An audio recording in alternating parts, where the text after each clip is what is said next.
Isaac, welcome to the game chat. Welcome to the west side of the game chat, Brian. The west side of the game chat.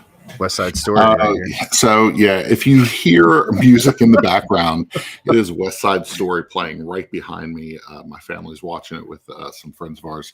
So please excuse the West Side Story backdrop. So, yeah, I just thought I'd throw it out there. Yeah. Totally cool. So, anyway, we have a wonderful guest with us to talk about world building games. So let's talk to Tim Eisner. How are you, Tim? Hello, I'm doing great, doing fantastic. Happy to be here with you guys. I'm tuning in from the west side of the United States. There we go. Reference number 2. There we go. 2. And we got another one. We got another one later in the show. So watch for it. Can you count how many wests we say during this show? So, Tim, how are you doing tonight? How's your week starting off? Doing great. You know, we're coming up on the last week of a Kickstarter for one of my games, and have another couple games that I'm working on, and just really feeling good. Springtime here in Oregon, and so we had hail, sunshine, rain, all sorts of stuff. Oh, that's great. So it's just like spring. All of the above. Yeah, we have seasonal allergies out here in Georgia, so that's what. Great. So I realized I was like, I took some medicine when I took some allergy medicine working in the community garden this past weekend. And then I was good yesterday. And then this morning I was like, man, why does my face feel like I just got smacked around over and over and over and over? I was like, oh yeah, seasonal allergies. Mm-hmm. So that would be why. Yes, that is why. Anyway, why don't you start us off with our opening question, Isaac? I would be happy to. We are talking about the worlds that are built around the board games we play. And I think a lot of times we talk about like video games and the immersive worlds around the games. But I thought this would be a good topic to talk about some board games that really immersed you in. So before we jump into that, I like TVs, I like movies. We've talked a little bit about those subjects before. And so I posed the question of if you could immerse yourself in a fictional movie, TV show, situation, one of those, what would it be? Like what's your place you would like to be in? Yeah, I thought this was a really interesting question, and I was like, oh, what is it? What do I think? Oh, there's so many good choices. And then for me, it was really easy. It's Princess Mononoke by Studio Ghibli, the cartoon world. That just one of my favorite films, and just so lush and beautiful, and would love to live there, except for the demon boars. So I thought I was strange as a 40-year-old adult male saying that I would like to also live in a cartoon, but hey, I'm in good company with Tim. I'd want to live in Springfield, The Simpsons. It's one of my favorite shows. I grew up on it, 6 years old, starting to watch The Simpsons, and so living in Springfield, it's a diverse. Somehow they have a redwood forest just outside of town, but they're also not far from the beach, and they also have a nuclear power plant, and you know the Hicks in the right outside of town. I don't know how it works, but they have everything there. So that's Springfield. It's perfect. Very different than Princess Mononoke. Yes. Well, lush, cartoon, beautiful. I feel like they all share similar qualities, right? Springfield, Japan. It's like the same thing. Same thing. So, I started thinking through. I mean, like I've always been a big comic book guy. I sometimes have to like temper my fandom when I see stuff, like to not be like, oh, I know all about that. And then Marvel's introduced a lot of characters and stuff that I kind of already knew, but one of the ones that was adjacent for me was Guardians, right? I love Guardians of the Galaxy. I think we all have enjoyed that series, and I wasn't as familiar with it, but man, those characters, like I would love to just be on the Milano, on the ship with Groot, with Drax, with all, everybody on that ship, and just that motley crew character. I don't know. I love those storylines, and I love that they paid the homage, right, to the 90s kid that I was by naming it the Milano after Alyssa Milano, and it's a fun series. So that's my framework, I think, of where, because I started thinking through some of the MCU stuff, and I'm like, oh, I don't want to be there. Oh, I don't want to disappear with half of the population. Like, what's the fun one here? So that's where I ended up. The idea of sitting on a spaceship scares the crap out of me because there's nothing around you. It's like if something happens and you get sucked out, it's like, I'm just here. It's fair. It's fair. You know? That is a fun crew, though. I like that take on it of like, oh, these guys have fun. This is going to be a fun time. We don't know what trouble we'll get into. We'll have a good time. Yeah, absolutely. So, so our next question is, what makes board games, narrative, story, really stand out to you? So, what makes a board game narrative or story really stand out to you? So, Tim?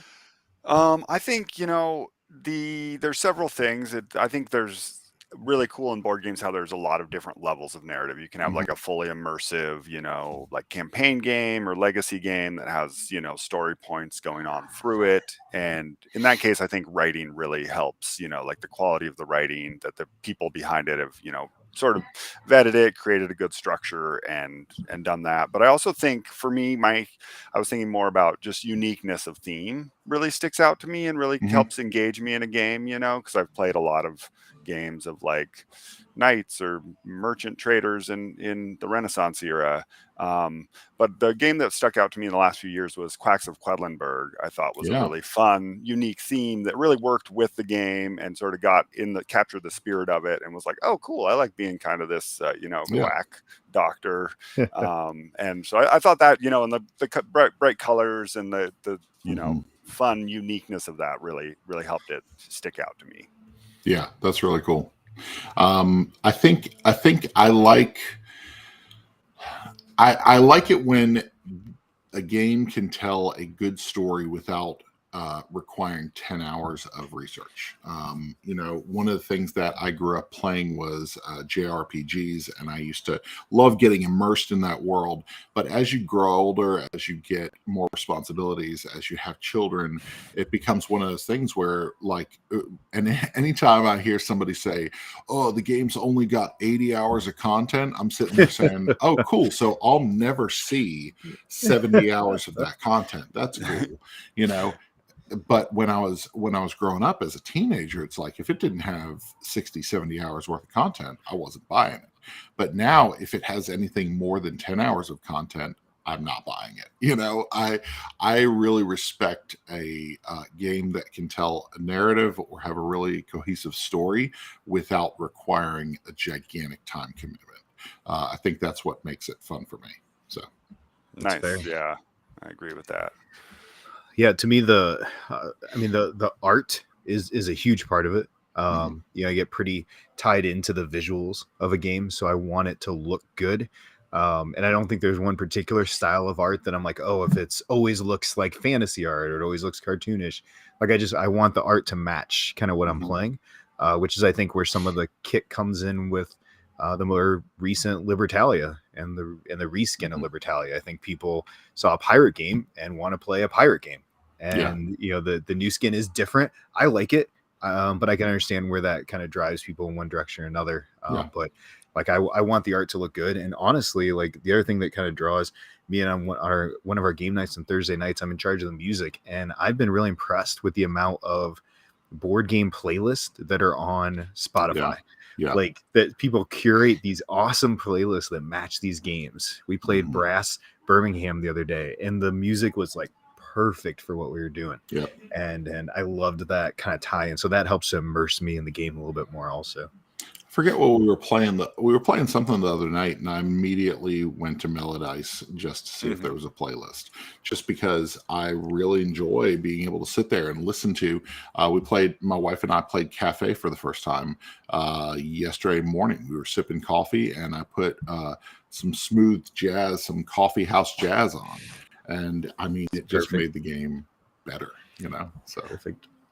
Yeah, it's awesome how much people, you can involve yourselves in these stories, and I think that's something cool with games that we've seen in the last, 10 years. The art and production level is really just ramped up, and people making playlists and stuff like that is awesome.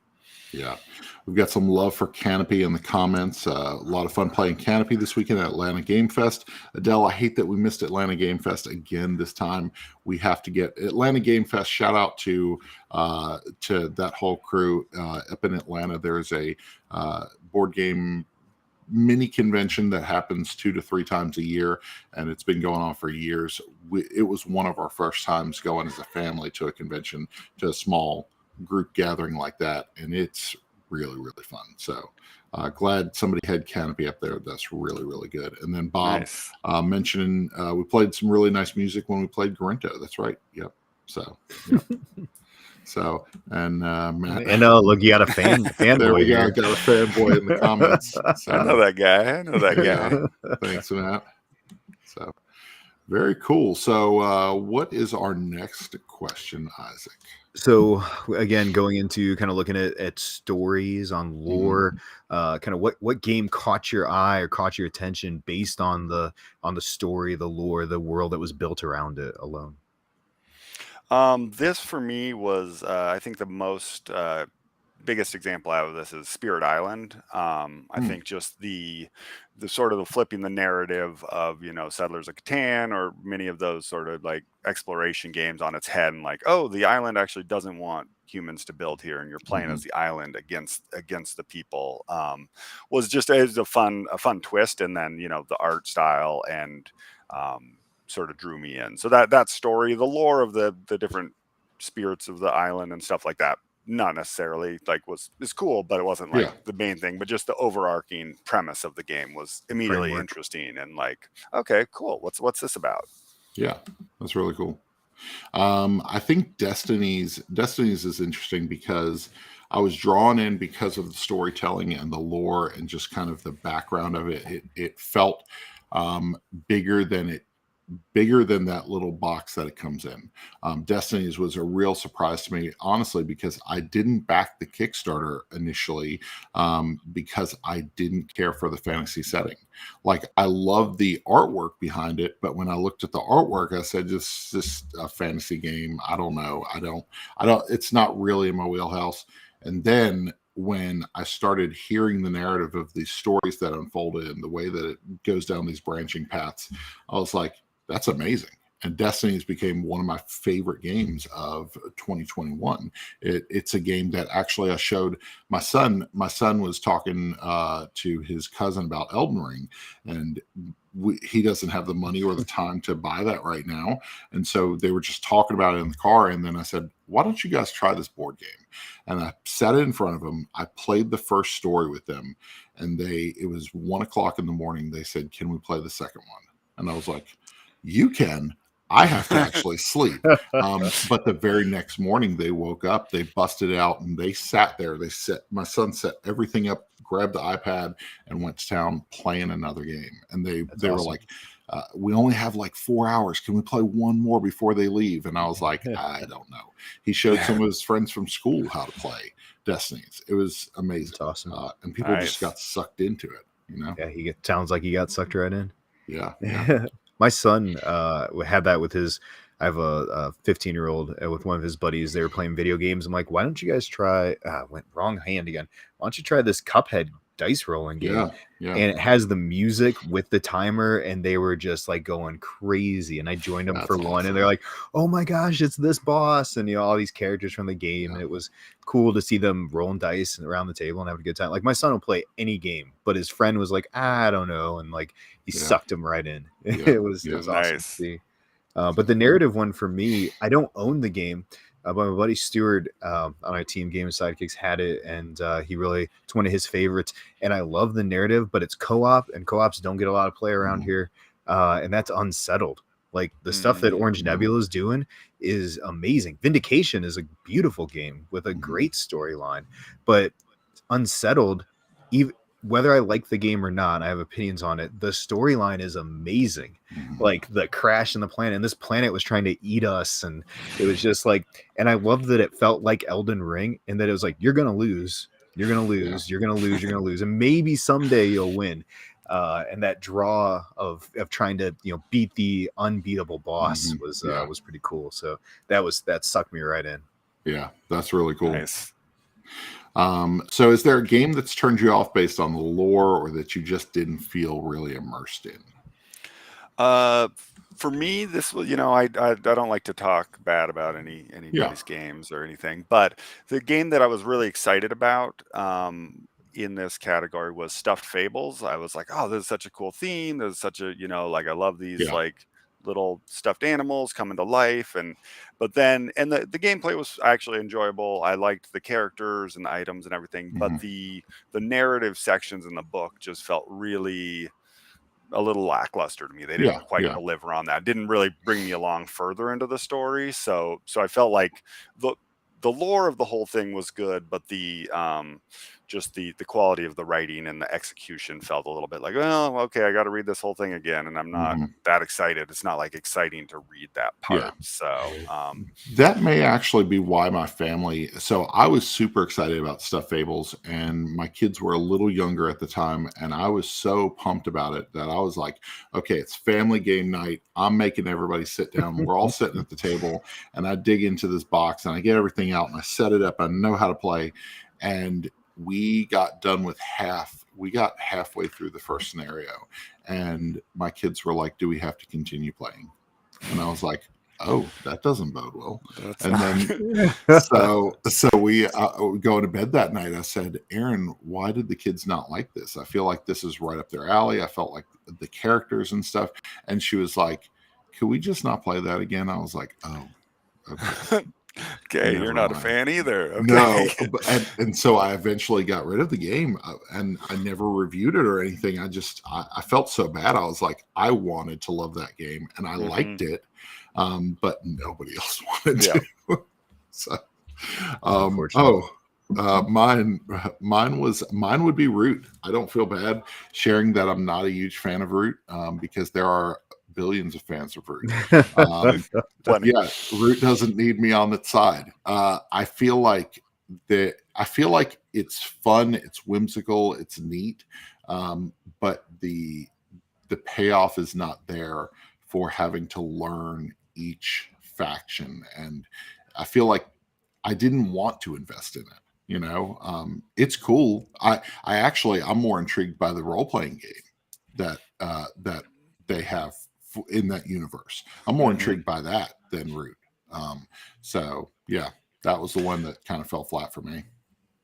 Yeah, I feel you on that. I've played 5 or 6 times, and I'm still like, okay, I'm not quite don't have it quite locked in, and I'm not drawn to do it more. Actually, the last time I played, I got into more of the role playing, was really trying to embody my faction, and that was more fun. But then I was like, oh, I still didn't have any agency for the last 2 turns. I already lost. So cool. Okay. Okay, that's fine. Yeah. It's and man, like I almost changed mine just because I was like, I don't want to put another leader game on here, because I love Root personally. But I've played it multiple times with the same people, which makes a huge difference for a game like that. If everybody gets a good rhythm, and I don't like all the expansions is too much. I just want the base with the 4 main characters and kind of play through that. And I love Fort, which is an amazing card game. I love Fort.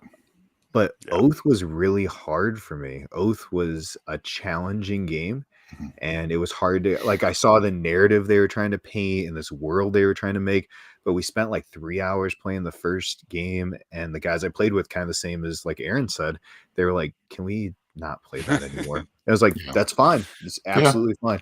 Like, there's probably 100 games I could think of that had that same reaction with our family, but they've kind of like gone in one ear out the other. I don't really think about them a lot. Oath was one more because I was like, oh man, I got this big Kickstarter edition. Yeah. When you spend a lot on something, or when you're really passionate about something and then it falls flat, kind of like when I got Stuffed Fables, I was so excited. I was even going to paint every one of them. I was like, this is going to be, I'm going to set up for a year. I'm going to paint all that. And then I'm like, oh, I'll never play this again. So, Great. Well, let's flip to the positive, because we do like to focus on the positive. What you said, what RPG world or game like has been the most unique that you've had an opportunity to play in or explore? For me, this is Earthdawn, which I think first came out in like 1995 or 94 or something. And I grew up playing like D&D and some GURPS and stuff like that, and it played a good number of role-playing games, and was exposed to a lot of like fantasy characters and stuff like that. But then this just like, you could play as like a rock person or a lizard warrior, or a little like insect fairy, and just sort of like it went farther into like this magical, mystical realm than other role-playing games I'd played, and had a sort of these sort of dark Cthulian type powers that were being revived, and so that just really like might also been my friend who was DMing it, who was a very creative artist, and had a very vivid imagination. But that, I remember that just having such vivid art and really drawing me in and being like, oh, this is a whole different world. Like, this feels like I've gone on from, if Tolkien, is fantasy, then I've gone one step further, like what they would consider fantasy or something like that. I would have to say Kids on Bikes. I grew up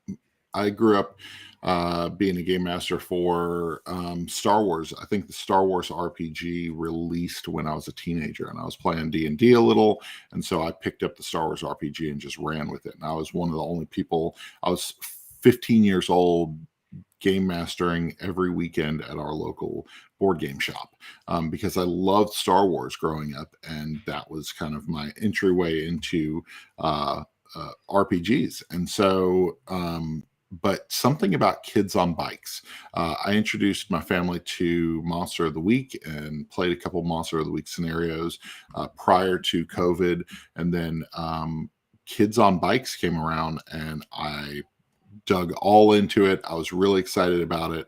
And then COVID hit. And so we kind of, once that happened, we kind of did this Kids on Bikes game night every other week, and we would go sit on the front porch at a friend's house and just sit out on the front porch and play Kids on Bikes, and we would all be socially distanced and rolling our own little dice in our little on our lap. And awesome. I don't know, Kids on Bikes, it reminds me of my childhood. It reminds me of like the Goonies and Monster Squad and all these movies that I grew up on. And sure. It's definitely a world that I can see myself being a 12, 13-year-old kid riding bikes around the neighborhood. And it's something about the style of game it is. It tells you very early on that this is a time before cell phones. This was a time before computers as we know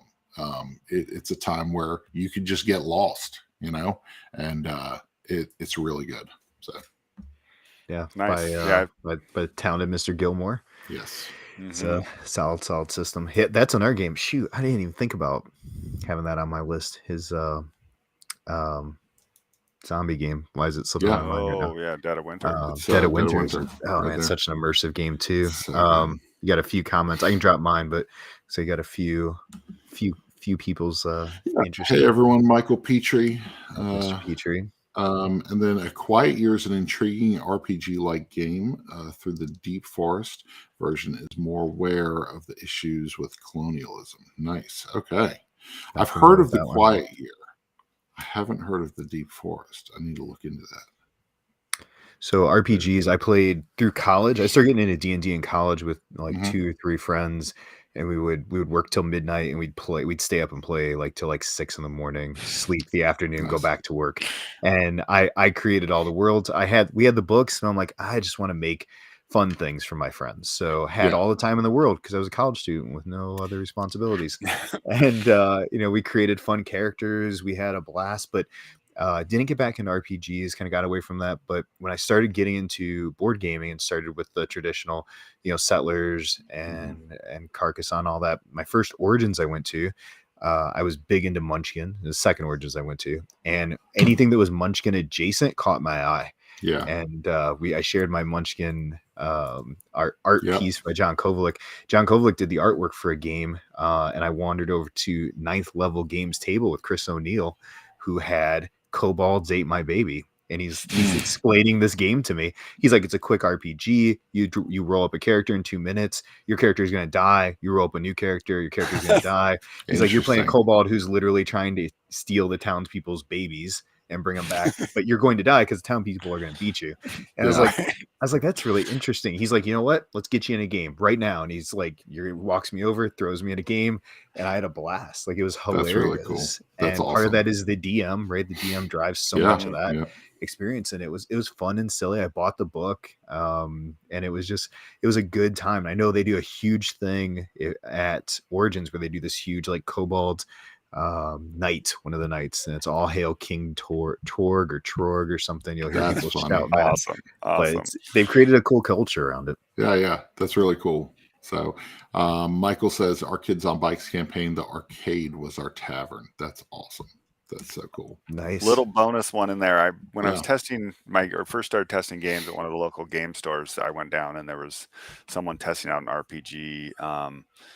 And it was really simple, but we were all playing students at like an all-girls high school in Japan, and we were trying to like go to poetry nights and it was just like had like playing card based things. And I don't remember all the details, but I was like, whoa, I am really getting invested on if I can meet up with my best friend after school, or if I can go to this poetry thing and so it was very transporting and just sort of like, I think partly because I wasn't expecting that theme, but it just, I think RPGs are so cool, and it like kind of opened my mind to be like, oh, kind of like that Kobold thing of like, oh, you can flip it, or you can turn it around, or it can be this totally different thing. And it's really cool these days to see all the places that RPGs have been going to. I keep getting Facebook ads for apparently there's like a Jane Austen RPG set in 5th edition. So I don't understand, but I keep getting Facebook ads for it. It's like, have you ever wanted to be a Jane Austen in a Jane Austen RPG? And I was like, no, I've never. No, not. But these character sheets look amazing. So I don't know why I keep getting fed that. I feel like it's a weird mix. Anyway, so Tim. Yeah, we have you on for a reason. So Isaac, why don't you ask away? Yeah, I was gonna say, so speaking of games that include an RPG, but we're gonna talk about the board game part of that, is new Tidal Blades 2, The Rise of the Unfolders, is out on Kickstarter currently. Tim, you are the designer with your brother of that, correct? Yep. You and Ben. So kind of for those that are probably a little familiar with Tidal Blades 1 and the mechanics and what that game looks like, what's new? What's Tidal Blades 2 throwing out there for us? So Tidal Blades 2 follows the same story of these new heroes that you've sort of become in the first game. And instead of being sort of a worker placement, dice chucking game that the first one was, it's now a dungeon crawl game. So it's a campaign game with 21 scenarios. And as your heroes, you're venturing out into the fold, which is where all the monsters have sort of been trapped in this frozen time space, and trying to sort of solve the mystery of what's going on there, rescue the old Tidal Blades who got trapped out there. And so it's a dungeon crawl game similar to a lot of those games. There's a hex map. You're moving your heroes around. Your heroes are leveling up and building throughout the campaign. I think one of the really cool things that we came up with for this game is the Nexus Grid, which is your action grid, which has 9 spaces. It's a 3x3 grid, and each turn you will choose a card and play it into your grid, and then you'll activate either the line or the column where that card is. So you'll activate it and the other cards, or just the empty spaces near it, and get those bonuses. So you're able to sort of set up programs of different things. And when you choose your card at the start of the round, but then you wait till your turn to put it. So you might be like, oh, you already killed that monster, I'm going to move it over here and activate this other row, or I'm just going to focus on healing or do a long run this time. So it gives you, it's a pretty simple system. Each card is not too complicated, but they're able to combine in a bunch of fun ways to have a nice emergent complexity that comes out of it. That's cool. I had a chance at PAX Unplugged to play this. James had it there with Matt, and Matt kind of walked us through the first intro scenario. I loved it. I love what you said. That programming part gave me an opportunity to not, like, I've played some Gloomhaven, which I know there's some comparisons, but there are times in that game where I just felt like, oh, well, I guess I'm doing nothing this turn. And that was not present at all here. So was there some thought to that process when you guys were designing this on how do we keep people engaged through this whole game? Yeah, that was definitely, Gloomhaven was a big inspiration. Like I've played a good amount of that, and it was definitely, it's kind of the elephant in the room as far as dungeon crawlers, currently. and I mean, it will continue to be. I'm not saying it's going away anywhere. But you know, we came up with the grid system as the action system after a couple different tries, and then once we had that, we were like, well, you could choose right away and put your card right into your grid, but we're like, well, it's more elegant, or it feels nicer if you're able to do that and then choose that at the beginning and then change it. And so it just sort of fell into place that way to keep players more engaged. And but we were definitely thinking about that, because we wanted, you know, every turn players to have options and actions, so you're not just like, oh, I'm just sitting around here, I guess I'm going to just run around and pick some stuff up, you know. So so that definitely was a thought of ours. Yeah, I love that. It felt like there was a game being played in the game as we kind of strategized through it and you know, played with the people at the table. But yeah, visually, again, I mean, we talk about immersion. Like you've got some of the best artists, one of the best pairs working on this game again, right? Absolutely.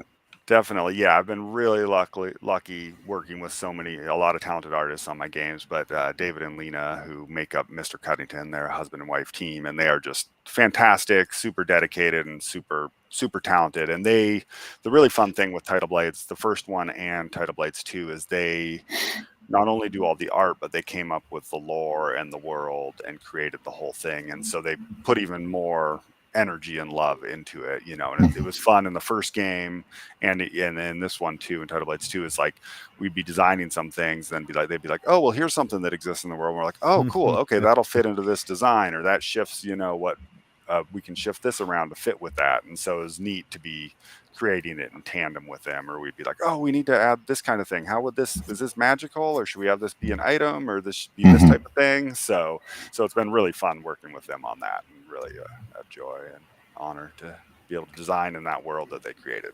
That's awesome. Yeah. What's it like working with your brother? Like what kind of design team are you as siblings? Yeah, that's a good question. We're pretty good. I'm we're very similar. We're actually, like, people often are like, are you guys twins? But he's 3 years older than me. But we have very similar aesthetics and tastes and sort of design styles, so we can kind of work in tandem pretty well. But I do more of I'm a little bit more on the idea side, and he's a little bit more of like the burster of bubbles. So it'll be like, that doesn't work. We got to get rid of that, you know. And like, I'm like, oh, well, what about this? And what about that? And he'll be like, no. He's really good at sort of the editing and doing the development too. Like if we run into a hard place, he'll chew on it a bit, kick a couple ideas around, and come back with a solution. So I think it's a really fun team. We've been designing together for, you know, 8 or 9 years, and it's been really fun. Wow. I think my first game I played with you guys that was a co-design was Dungeon Hustle. And I think that's probably 5 years old at least, right? Somewhere 5 or 6 years old. Yeah, definitely. Yeah, that was one of our first. I think that was our first co-design. And that was fun. I mean, it was because, again, it was a little different. It was a little out of what I had played for dungeon crawl games. So yeah, I've enjoyed everything you played, and you've got your own label outside of kind of what you're doing with Tidal Blades and Druid City, right? What's your company's name? So I run Weird City Games, and so I do that about halftime, and then work with Druid City Games, and formerly Skybound, on designing games for them. But Weird City Games, we published March of the Ants was our first title, which was fun. That was a type of world building in that it was, you know, like, oh, what does it mean to be an ant colony? And we did a bunch of research on different ant species and incorporating those into being like, oh, there's these ants that like will spray formic acid at other ants to scare them away. And like, oh, how do we represent that in a game, you know? And so it was very rich because ants do a bunch of crazy stuff. So it was fun to riff off that. And then most recent game is Canopy, which we were talking about a little earlier. And that was, you know, set in the rainforest, and also very fun to do, you know, inspired by nature. And, you know, Vincent Boutre did the illustration on that. It was really great to work with him and bring just how do we represent a toucan in this game? What's a fun way this could have an ability? And so it's been fun to build them out in that way as well, incorporate sort of the theme and, you know, world. Awesome. One of the games that our family fell in love with was the Grim Masquerade. That is what's so interesting about this game is there are people that my wife is not a big social deduction fan, and because of the way that the Grim Masquerade handles deduction, it's not, you're not lying, you're not cheating anybody, you're not being underhanded, you're just playing the way that you want to play. And the Grim Masquerade is, I think, one of the most underrated games out there. It is a fantastic game, and it's one of those games that I'm currently pulling games off the shelf as I need to get rid of them to get the games off the floor onto the shelf. Yep. That's probably a problem we all have. But Grim Masquerade is one of those games that will never leave the shelf. It will always have a place on the shelf because we love it so much. So awesome. That's great to hear. I definitely, we had a lot of fun designing that, Ben and James and I think we put something together really special, but it just, like for whatever reason, it doesn't catch on. There's so many games every year, but and I think, it has a nice take on social deduction where it's not, that like finger pointing, lying, bluffing. It's not as, but there is still, it does provide that some fun elements in that scene. So. And another visually, aesthetically pleasing game. It's gorgeous. Absolutely, it is. Definitely, yeah. I was really excited to see, like the Mr. Cuddington go from like Grim Forest, which was awesome, beautiful art, but a little brighter. And then for Grim Masquerade, they took it to sort of a little more dark, a little more like painty effects, and it was just cool to be like, oh, cool, you guys can do that too. And then they like do brass and do other, I'm like, okay, you guys just have amazing range and ridiculous talent. Absolutely amazing. Tidal Blades 2 is on Kickstarter now through April 8th. Be sure to check out the campaign. In the comments, if you are with us live, we've got a link in the comments to check out that Kickstarter campaign. So, Tim, thank you so much for sharing that. Oh, definitely. Yeah. Thanks for having me on. Excited to talk about it. And I have, some people are like, oh, somebody, I was talking to a year or so ago, was like, you've just done so many different genres of games. Is there, because like almost all my games have been like different, like, 4X, worker placement. And I was like, oh, campaign, but it's a dungeon crawl campaign game. And, I think in one of the through lines that we, I thought about was just like, oh, I do like to design in very vivid worlds, be that, the natural world of ants or like a fantasy world or whatever. It's, I do sort of come from a strong sort of like world building based, lore and fantasy, lore and story is like important to me, and try and incorporate that into the theme of the game and mesh with the mechanics. Yeah. And that's what that's a perfect transition into our topic for today's show. We're talking about world building. What are 5 of our favorite world building or immersive games? Whether we have them in our personal collection or if we've just enjoyed our time with them. So, Tim, do you want to go with number 5 on your list? Yeah, number 5. Oh boy, I don't know if I ordered these. Okay, any particular order is fine. I got it. No, it is good. Number 5 is Magic: The Gathering. So I've been playing Magic for almost 30 years now, and through that I've journeyed to countless worlds, and their stories aren't always the best. It doesn't always link up perfectly, but it is one of the main things that inspired me to get into game design. And also it's just like you're able to craft this deck, and so every game you're playing, you're sort of telling the story of like, oh, I bring this Minotaur, and I also have some Pegasus friends who are coming to help me, and then I put up this shield wall, and it's very, and they do a great thing of, they've now created a bunch of different places where the Magic sets are happening, and they do a really good job with the mechanics of blending those with the theme. And so I really appreciate that about the game. Awesome. It's a good pick. Yeah, it is. My number 5 pick would be the West Kingdom series.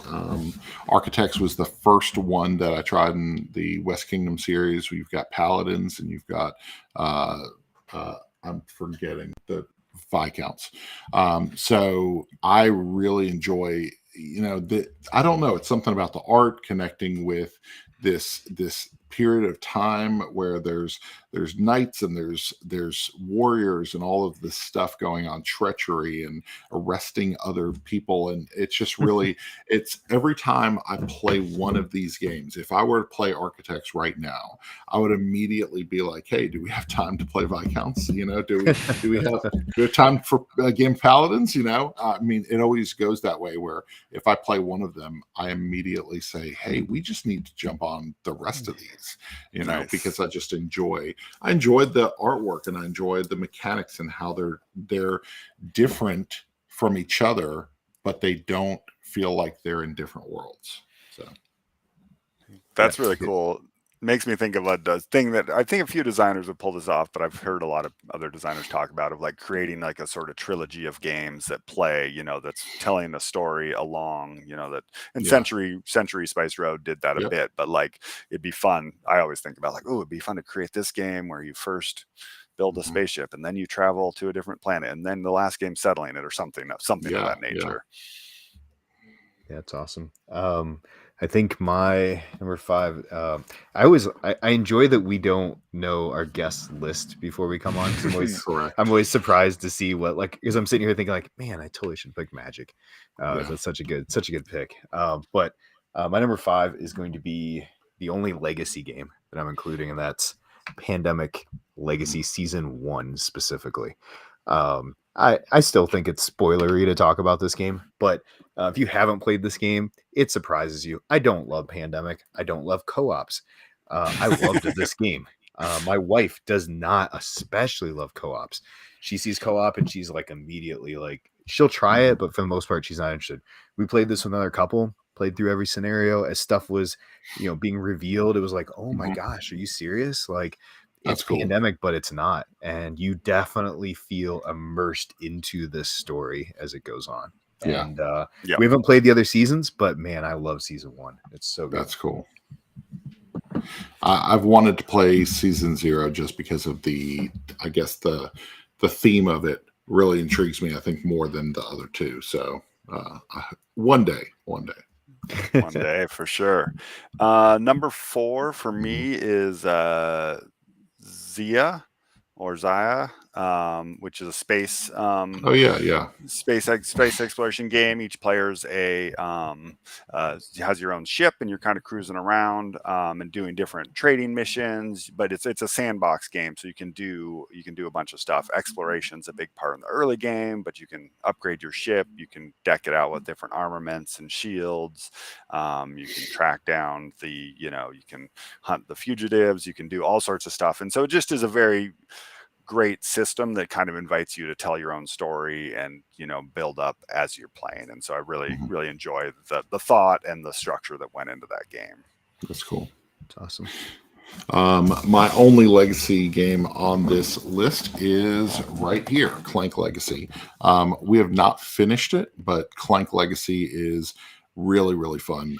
One of my wife's favorite games is Clank, and we have a bunch of Clank expansions and Clank in Space and everything else, but Clank Legacy was really special. It just the two of us sitting down playing it, and the world kind of expanding and things getting different and different elements getting introduced to it. It's probably the legacy game that Aaron and I both enjoyed on probably the same level for the same reasons. And it's one of those games that we have to get back to because we actually want to finish it.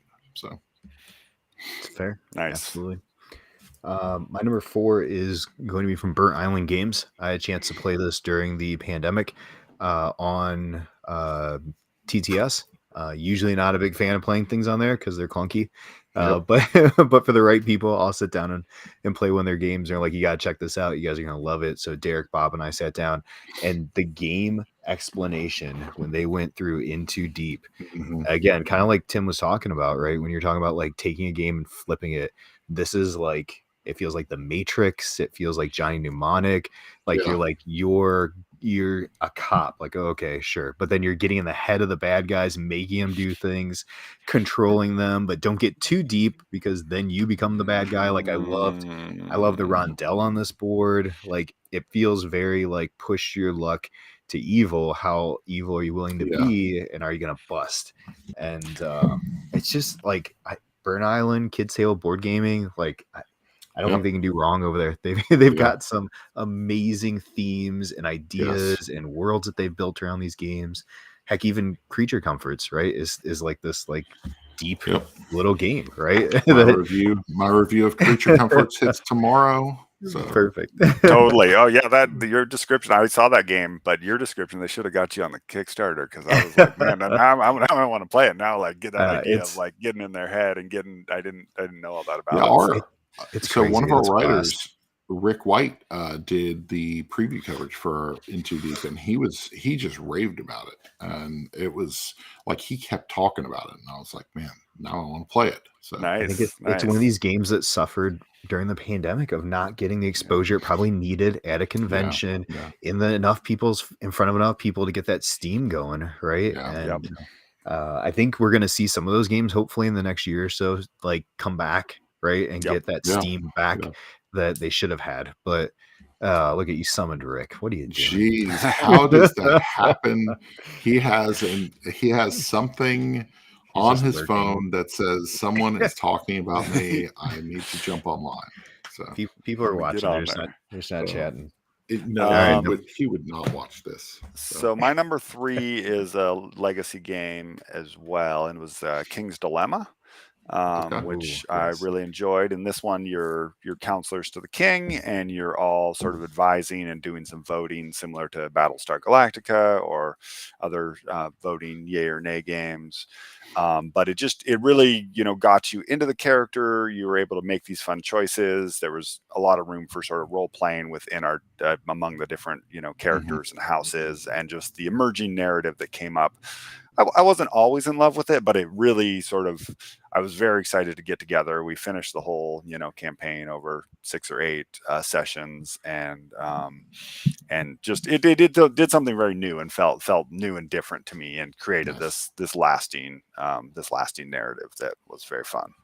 That's awesome. The King's Dilemma is one of those games that I wanted so badly, but the pandemic kind of killed the ability to have that. So.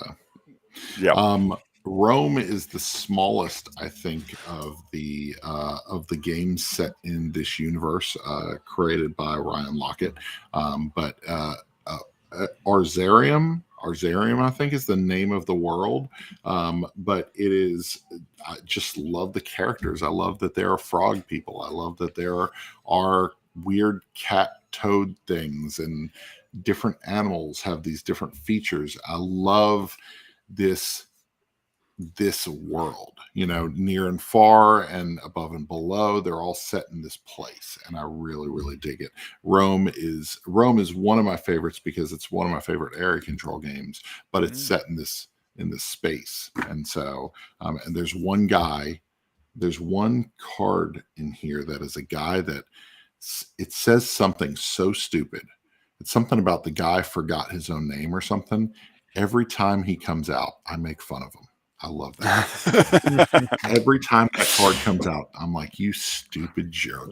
I love to hate that. I hate that one character in this world. So that's awesome. It's funny you're talking about with King's Dilemma, like taking on the characters. I didn't include in my list, but it got me thinking about with that. Now it's slipping my mind. The one where you're trying to sneak goods. Sheriff. Like, that's another one that, like, especially when we first learned it and started playing it, that everybody was very like, "Oh, I've just got 3 apples, good sir," and like just really acting that part out. We can't play that game without saying, "Oh, this is just cheese for the old lady in town," giving ridiculous. But that's such a good example of that, right? And it completely slipped my mind till right now. I was like, oh, I should have had this one on. All right, so this is my number 3. It's my all-time favorite game, so I had to include it on here. It's heavy as heck, but man, there's just something about these worlds that Mr. Lacerda designs. Do you need a full screen for this? I feel like you need a full screen for that. This is the smallest of the next 3 games I'm bringing up. But On Mars is like, the world that Lacerda built and the art that O'Toole played in this, like, it's desolate and it's everything you want this On Mars thing to look like. And the game looks full and busy, but once you get past some of the the basic ideas, and I think O'Toole O'Toole designs the art in such a beautiful way that it makes sense. You can tell he's a board gamer, right? You can tell he plays games because he takes Lacerda's crazy ideas and just like makes them work.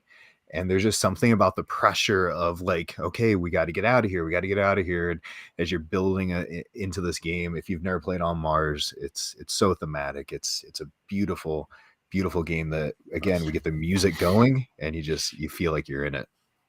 That's cool. I'll have to check it out. I have not played it. Only played 2 Lacerda games, and one was the one where you're building cars, which is a theme that doesn't appeal to me at all. Yeah, it doesn't, and I'm like, okay, cool. The mechanics are awesome. This is fascinating, but I'm not drawn to the theme enough to really want to commit to it. I'm not that much of a heavy gamer. I mean, I enjoy some, but On Mars now, I'll have to check out. Yeah, I love it. It's a heavy game, but it's smooth once you get the rhythm of it. Like, you don't feel like you're like, well, I can't play this. Like, there's a rhythm, which I enjoy. Sweet. Number 2 for me was Pandemic Legacy, the first season. One of the best board gaming experiences I've ever had. Like, I think it was just so cool coming together with my brother and 2 other friends, and over 6 or 8 months, and just the storytelling, the building up. I'm not going to give away any spoilers because I think it is still a new experience for people, but it's just. And especially, like Pandemic's fine. It's got some really cool systems, and there's, it's a good cooperative game, but it's not my favorite by any means. But this was just like made it, the legacy aspect and how they did it. It just keeps you guessing and keeps you, excited and makes it, new. And as a designer, it's really fun to watch and play a game that evolves and changes. That's growing. So that was very high on my list. It's awesome. Number 2 for me would be Charterstone. So, Isaac, do you have my copy of Charterstone now? I do right here. Yeah, your my copy of Charterstone. I can't find Charterstone. Charterstone. Charterstone was actually, I think, our second legacy game we ever dove into. Bob, myself, Aaron, and Kendall actually dove into it. And Charterstone was just so quirky and fun, and worker placement, just everything just clicked for us. And every time we opened up something and there was something inside that little box, and we were like, oh man, what is that? It's a little wooden figure that looks like a blank. And it just, it was just cool. It's a cool world, and clouds and little city people, and one of the characters looks like a good friend of mine named Margie. So it's just really cool. So nice. Wow, I love this thing. We played it with our family, my wife and our 2 kids, and it was just fun to explore it together. It was fun to make it our game. Like, this game will never ever leave my collection, right? It was our experience for like 6 months or however long it took us to play. It's like my copy of Grim Forest here. Like, we spent a Saturday once when the kids were younger, when I first got it, painting the minis in that. And the ones that I did look pretty okay. The ones the kids did look like kids did them. I will never get rid of that, right? Like, that's cool. Because it was just a fun project to do together. Nice. My number 2, I have 6 on my list. Which one am I dropping? Okay, I'll drop that one. Yeah, your list was 12 long at one point. We have a shared document, Tim, and we are constantly messing with it and changing it. And Ryan's always adding these dumb games to my list that don't actually exist. I never do it to him. Candyland Legacy. Theme above and beyond.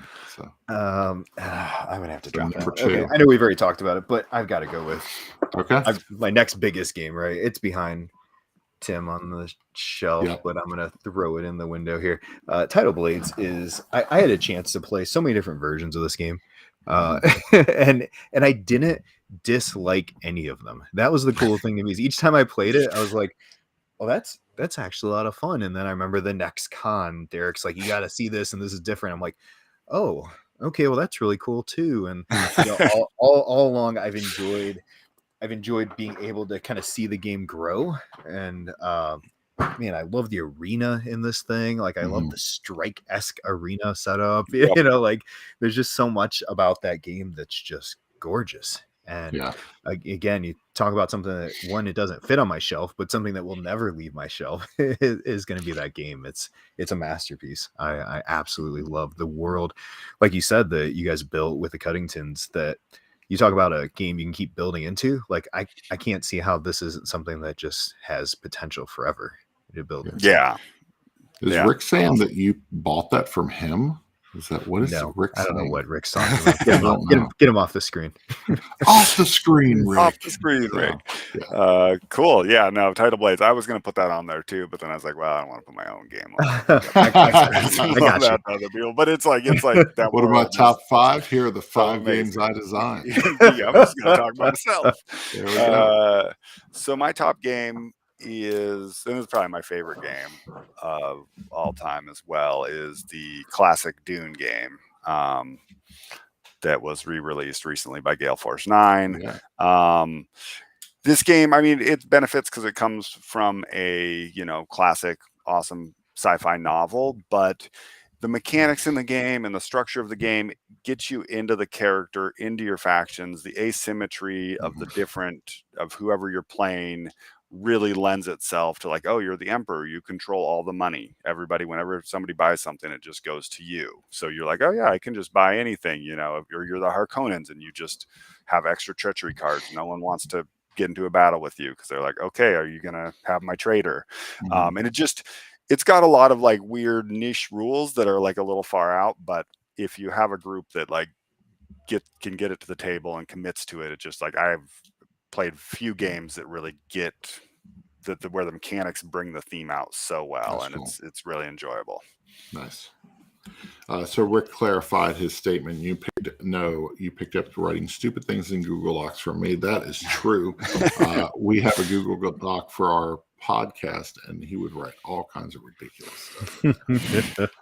I don't have the boxes anymore. I don't believe they're all in like totes. But HeroScape. This is a HeroScape manual from 2004, 2003, somewhere around there. HeroScape is this insane hex system where dinosaurs and skeleton people and samurais and Vikings and military members all exist in the same space, and they're fighting against each other. HeroScape was, I believe, ahead of its time. It's a game that I still own and will never get rid of, just because it was, when I was in my 20s, I had 22, we had our first child, Emily, and Aaron bought me HeroScape for Christmas one year. And that became my source of weekend entertainment for years, because we were super broke. And being super broke in our 20s with a child, HeroScape became a huge outlet for me. It was like D&D for some people. It became this thing where people would come over. We'd have parties. We'd have 4 to 6 people playing. We'd all like recruit our people. I'd have a map set up on Friday night, and we'd play that every night of the weekend. HeroScape is such a fun, crazy, ridiculous world, and it's one that will never leave my collection and is hard to find right now. So, yes, it is. Nice. Man, you got a full heartfelt story for your number one. Man, yeah, I think about it. It's like, at the time, I love it. Like I love my board. I've always loved my board games, but for some reason, HeroScape is just one of those that there's so many memories. There's old friendships that aren't around anymore, but there's so many memories tied to HeroScape. So I love it. I mean, that's why, for our game of sidekicks, that's why our tag is the games we like, but with the people we love. Like, it's how those things interact, right? Like, That's such a big difference. And my number one was part of that during kind of coming out of the pandemic last year, when it was kind of sort of safe enough to meet with a couple people and, and keep that circle really tight. We played this game that you've already talked about from Lucky Duck, and that's Destinies. Destinies was my 2021 game of the year. This thing, Chronicles of Crime was okay. Like I played Chronicles of Crime. I enjoyed the experience. This game, like I love fantasy stuff, and the soundtrack to this thing with the background music and the noise. You go into a bar setting and you hear people arguing and clanking glasses and we had that thing on surround sound and Bluetooth speakers. Like you felt in this story. You did, I could not believe how well they did this. And Divinus, I think, the next one coming up.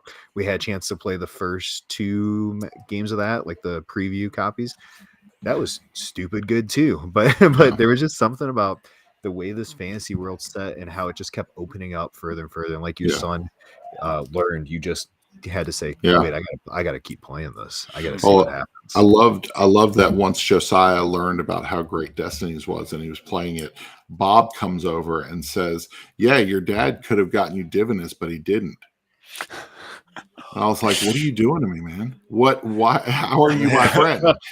And Bob goes on to tell Josiah all about Divinus from what you had told Bob. And then I'm like, oh, cool. I can't get that game now. Good job, Bob.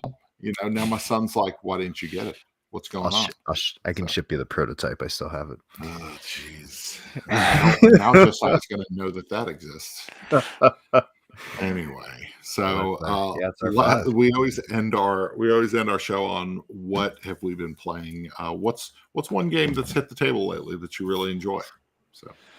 So one game that I've been playing recently is Cascadia. I was a little late to the party on that one, but finally picked up a copy and have just loved it. It's been great. Super simple, elegant, but nice choices, and I really enjoyed it because playing with my partner, and it was like, okay, we can dig in as much as we want. We can just have fun building places, getting a couple animal sets, and you're like, cool, I did this. Or you can get really crunchy and really be like, okay, I need to do this, but I need to get this to be a little bit bigger. And so I just was really impressed with the design. I was like, okay, this is amazing. This is a nice, takes Tile Lane to another level. It's really good. Yeah, my wife and I love playing it. It's definitely in her top 10, I think. So it's weird. Overboss came out first, and I really enjoyed Overboss, and I connect more with Overboss, even though I love Cascadia's style, the look of it. I think that Overboss is slightly better in some areas than Cascadia, but I do enjoy Cascadia. I haven't played that one. I've heard things about it though, so I'll have to check it out. Rick makes a good point. Burgle Bros series, Consulting Detective series. Those are really deep, solid, really deep worlds. Those are really good. Good job, Rick. Yeah. See, he contributed something useful finally. Yep, finally. Long Shot, the dice game.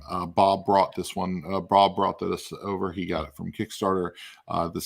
We played a couple, probably 2 weeks ago, and I told him to bring it over again. He brought it over again. Aaron played it, and I've enjoyed it so much. I had to go own my own copy, and I've played it twice in the past.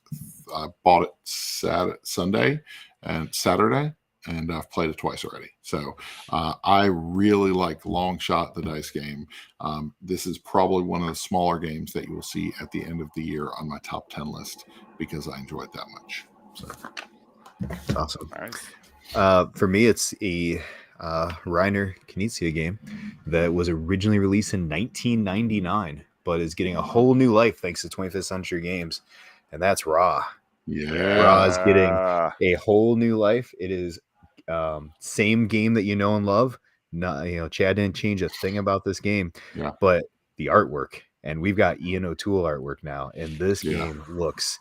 I mean, that's just beautiful. solid so stuff, right? Like he does such an amazing job, and we're gonna see some content that's coming out. It's coming out on GameFound really soon. Yep. Super excited about it. If you're kind of a newer to the hobby, Ra might be something you've never seen or played or had a chance to even check out, right? Yeah. And so this gives you a chance to jump in and really enjoy a classic game. Yeah. Yeah. And Rick's not lying there. Guess who wrote the rule book? You'll see Rick's name in the rule book. Nice. That's great, because I have a copy of it that it's one of the old school copies, but for some reason, like the back is printed in German, I think, and so I'm like, okay, well, I can probably make it's reasonable to pick up a new copy, and this is you know, I mean, who doesn't want that bag, right? Like that's Oh, okay, it's aesthetically this game's gonna turn some heads. Our copy arrives tomorrow, so I'm very excited about it. It's because you're further away. We live 90 minutes from him. It's because Chad loves me more than you. He does love you more than he's told me. He said, "You know who I like better than you, Ryan? Isaac." And I was like, "Oh." I always like when people tell me that. You know, you're like, "I like you, but you know who I like better than you." So, it's really good. So awesome. Well, thanks so much for joining us, Tim. It was excellent having you on the show. Thank you for talking about world building and all these amazing worlds that you can get lost in on in board gaming. So remind us again, Tidal Blades 2, where can people find it? It's on Kickstarter until Friday. Friday afternoon is the end of the Kickstarter, so come check it out. You know, we got a lot of content unlocking. There's a lot of cool things we've added, and we're having a lot of fun with it. So, thanks so much for having me on the show, you guys. Really pleasure talking to you, and I learned about a couple new games that I'm excited to check out too. Absolutely. You can find our content at One Board Family over at oneboardfamily.com. You can find at One Board Family on Facebook and Instagram and TikTok. Bob runs that one. Complain if there's no new content. And Creature Comforts, we have a full review for Creature Comforts hitting tomorrow at oneboardfamily.com. So if that interests you, check that out. And then Friday Night Fight this week. Just realized that this is our 50th Friday Night Fight episode. So we're actually going to do a giveaway. Yeah, 50. It started because of the pandemic. Aaron and I wanted to play a game together, and we said, let's live stream it. And we started an unmatched Friday gaming session, and we've done it 50 times now, which is so cool. Insane. Nice. So, do you know what the record is up to this point? I can find out. We're pretty close. Actually, our forever record, me and Aaron, for unmatched, I think she is up by 4 right now. She's actually gone on a winning streak, which I got beat 3 times in a day by her. Go, Aaron, go.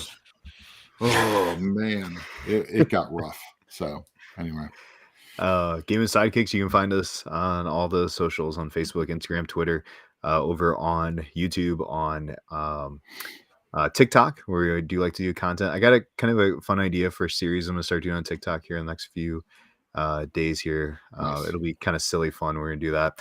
You can find us on all the socials. We are going to have probably our next piece of content. I'll be writing up some stuff on Raw, so look for that, pictures of that in our social media. Probably do a quick unboxing, get that up as well. So nice. Very cool. Rick's requesting, can we do a deal where the guy who wrote the most comments on this video gets a free copy of Tidal Blades 2? So good luck, Rick. I feel like that's not going to happen, Rick, but he tried. We do appreciate all your comments, or most of them at least, I think. Some of them. So, all right. Thanks so much, Tim. Have a great rest of the campaign, and we'll see you guys next time. See ya. All right. Thank you. Take care. Bye.